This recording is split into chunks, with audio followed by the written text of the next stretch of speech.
lot for the invitation. It's super nice to participate in this event. So yes, I'm in the Fab Lab Barcelona team, and I think when you will see the different projects, there is many people behind the team, and it's always a collective effort that we are doing to try to conceptualize and showcase a bit the practice that is behind the maker community and all the thought that there is behind. So I will try, as mentioned, to talk about distributed design.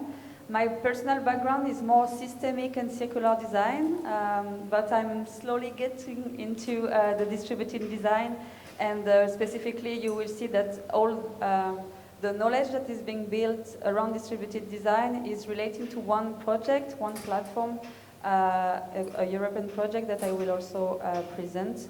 So yes, I will try to keep the timing and to maybe it will go fast, but after we can have time in the workshop to elaborate a bit. So let's start by the context. Where does distributed design come from? And well, there is many things already said on the previous talk. When we talk about circular economy, we talk about all the problems that generate linear economy.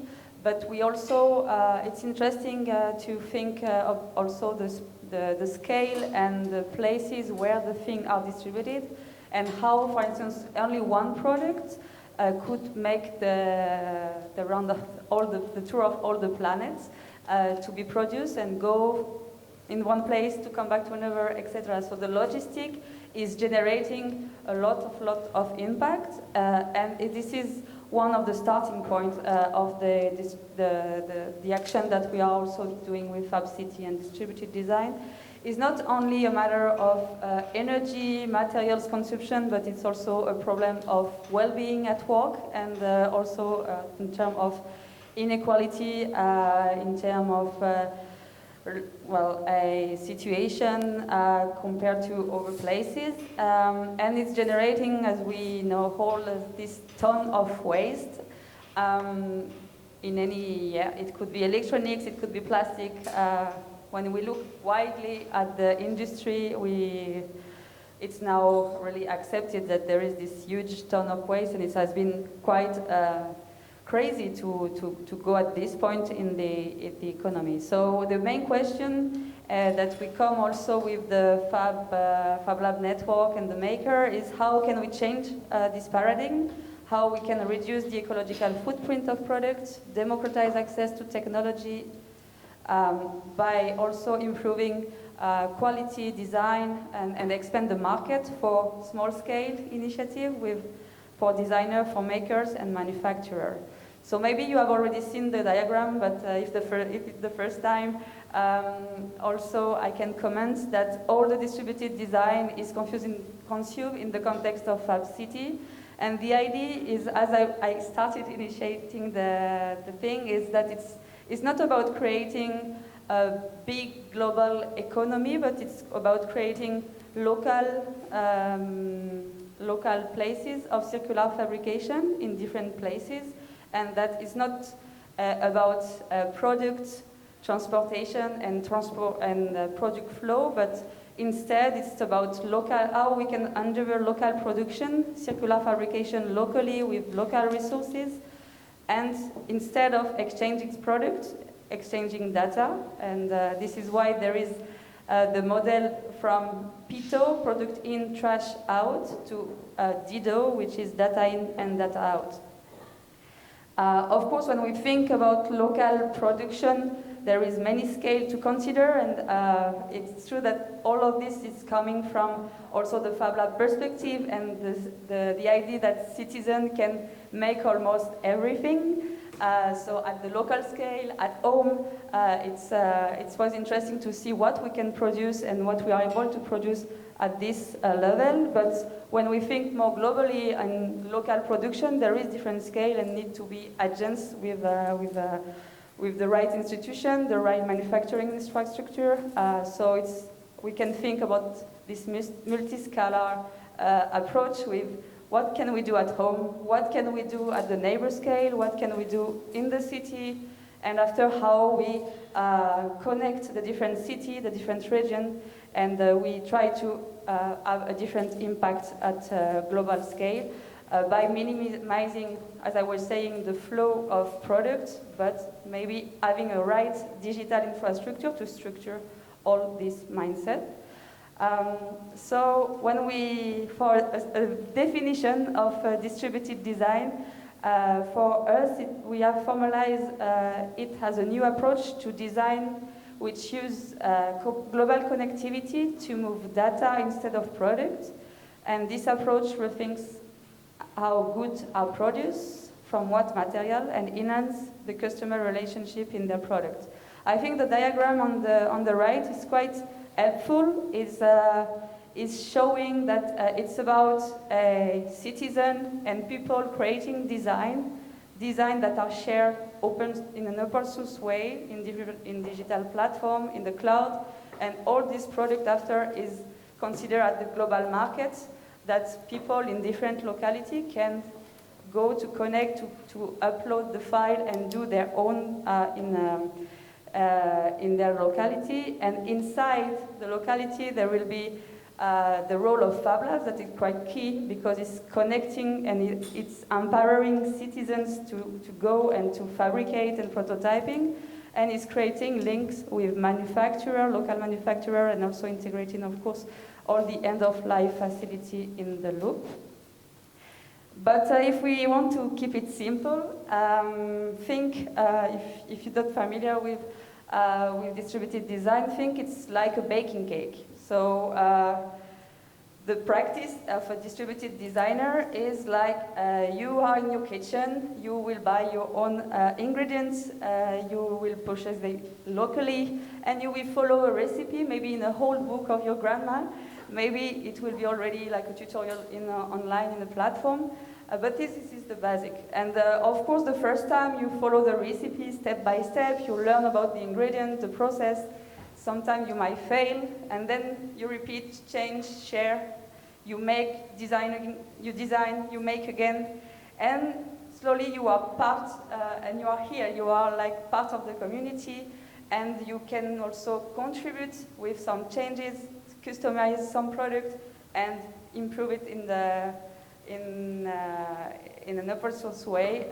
So distributed design is really about emphasizing peer-to-peer learning and engineering local design. And from your kitchen, you think about the Fab Lab. So I imagine all of you know now what is inside the Fab Lab, but it's local places with digital fabrication infrastructure, with an open source philosophy. So when we talk about digital fabrication infrastructure in Fab Labs, we talk about laser coating, CNC machines, 3D printing, vinyl cutting. There is also some part with electronics. Of course, it's about computer-aided design and personal manufacture. So, and if we imagine that this practice, you have different Fab Lab across the world. There is more than 800 Fab Labs over 100 countries. This practice could really be a new model, and that needs to have some infrastructure to do that. So after wide distributed, also it's always nice to see this diagram if you are not familiar with. Is when we talk about the global economy and the way we are manufacturing, there is most of them which is super centralized into one company. When we talk about the knowledge, for instance, sometimes it's decentralized, there is different nodes, and they are doing the connection with other stakeholders. But distributed design is really about having this connectivity with each node. So interesting to have it in mind. Let's focus now on the distributed design platform. So it's also interesting to notice that this project that started 4 years ago, it was a place of experimentation with a new practice emerging, and all those years it helped us to formalize a bit what is distributed design. And it's an emerging field of research, so we are learning each day from the practice that what it will be, what it could be, and what also could be the research agenda on distributed design. So initially it was 18 members across 13 EU and UK countries. The platform is co-funded by the Creative Europe program. What is interesting is that it's a platform for connecting the different labs and designers and doing some collective activity to promote their work, to also have a space to make together. The program includes there's some summer school. Each year there is a summer school, there is residency for designer, there is collective publication, conferences, exhibition. There is one award that is now also, it's possible to apply now for the Distributed Design Award, and documentaries also online. So quite interesting. Here as the partner, I won't go further in that, but you can have all the information on the platform. One of the most relevant output that were generated in the distributed design platform are those books. So I really recommend you to read them and to take, it's open source in the website, so you can really go through all the nice content that were shared. It's about Fab City, design, remix, share, repeat. This is distributed design, is the last one. And they made also an edition with the viral design book, which was during the COVID situation, and they capitalized a bit all the nice practice that happened and the solidarity a bit that there was in the maker community to help during the pandemic. I will just make, if it's possible, show the video. It's 1 minute. I don't know if it's working.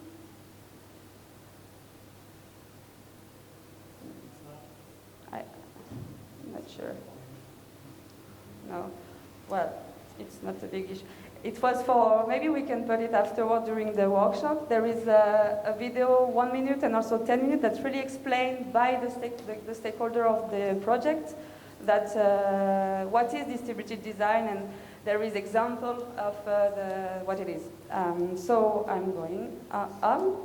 And also distributed design, one of the objectives is to connect the design and the practice and to help the designer with different platforms, existing platform, and also some that are in development, like the one we will describe just after. So I encourage you to, if you don't know this platform, the distributed design platform, the MakeWorks platform, which is more dedicated to a local manufacturer. Please go to see that, it's quite interesting. We were talking in the chat before about the importance of materials database, to know about the materials. I think the Materion platform is something that is really relevant. Also, or most of you must know the precious plastic community, which was a bit avant-gardist way of working and mixing distributed design and circular design for me. And classic platform from over the Fab Labs, fablabs.io, and in the website of Fab Lab Barcelona, you can also look at a lot of projects on that direction. I also just focus on the 4 values that has been defined by the community, and there is some or are parts of the 515 principle. So it's about being ecosystemic, it's about open design, it's about being collaborative, and about being sustainable. I'm sharing with you some example. One which is quite known also in the field is the Open Desk. So it's an online marketplace where you can find furniture, and you can also have access to local makers to make it in your environment. La Bicicleta is a nice product that also, this is interesting because there is different version. It's a customized product, and it was realized with the interaction of Open Dots, which was the lab, the TOG Foundation project, and it was with exploring the difficulty of children and the morphology of child, and they really adapt it on mesure. And I think it's also some part and one practice that is really shared around the distributed approach is to think with the user, involve the user, and being also like a prosumer at some moments to create these environments. Yes, and maybe when we start talking with work, the question was, and what is the link between circular and distributed? So I think we will see it a bit after, but I just put some example and reflection on the slide. Circular design, from my perspective, is shown as a key value. So it's a value inside the distributed platform. There is different events, synergy-making events that try to make connection and really emphasize the good practice on circular design. There is the Plastic for Good Challenge, which was also really a nice moment that show how design can be collaborative and can show the example in terms of what to do with waste that is present. And there is an effort in the community to integrate some indicator like social and environmental impact, but all this work is being really at the first step, and we need to really think about how we can improve it and having a best knowledge on all of that. So just some projects that are really related to circular practice. I can mention the first one, which is about recycling plastic with the glasses support. There is Vivi House, who has made a nice kit for construction. You can dismantle the building once you have finished the use inside and customize a bit the different module according to the context. And yeah, I don't have so much time, I think, for ending the talk. So there is also something that I wanted to share is that with distributed design is not only working at product level and seeing circularity inside the products, but it's really about looking at the process and the community engagement process to do that. And this project from Excel Barrio, which was about food waste material making, is really into that. If you have any curiosity, please go to see the video of the project. Is interesting because it's mixing different levels. It was a co-creation process at in the neighbor scale, where we co-design with the neighbor and designer some set of materials that you can see here and products. And we have shared the recipe of the material in a person's way, and we are still engaging in this process of engaging different and replicating the process in different localities. So I think it's a good example for that. And just maybe to finish, I work a bit on how we relate distributed design in the current literature in circular design, with some things that we also saw today, which of course the link with the classic model of circular design, the eco-design policy on products, the approach that are maybe more